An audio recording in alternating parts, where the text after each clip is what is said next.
In today's video, I'm going to teach you how to start a thread conversation in Slack.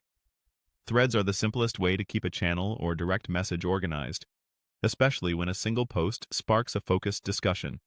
Instead of adding noise to the main timeline, a thread lets you connect your reply directly to the original message, so anyone can follow along without losing the bigger conversation.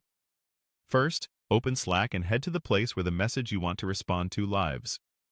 That might be a channel used by your team or a direct message with one or more people.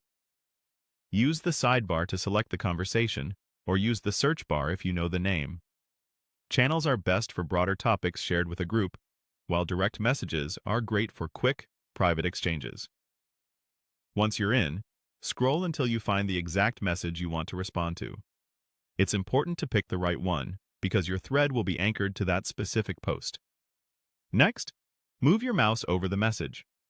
You'll see a small set of icons appear to the right. Click the Reply in Thread icon, which looks like a speech bubble. This opens the thread panel on the right side of your screen. You'll see the original message at the top and a reply box at the bottom. Type your response there.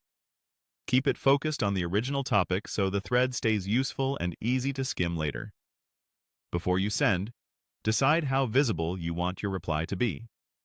If you want your message to stay neatly tucked in the thread, just send it as is. If you need everyone in the channel to see your reply in the main timeline as well, look for the option to also send to the channel and enable it. This is handy for important updates that shouldn't be missed.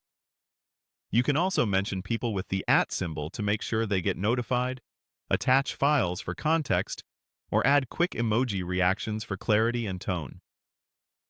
After you send, the thread will show a running list of replies tied to that original message. You'll see a reply count next to the post in the main view, which makes it easy for others to jump in. Slack will keep the conversation grouped, helping your channel stay clean and your topics easy to find. That's all it takes. Go to the right conversation, hover over the message, and click Reply in Thread. Use threads whenever a discussion deserves its own space without overwhelming everyone.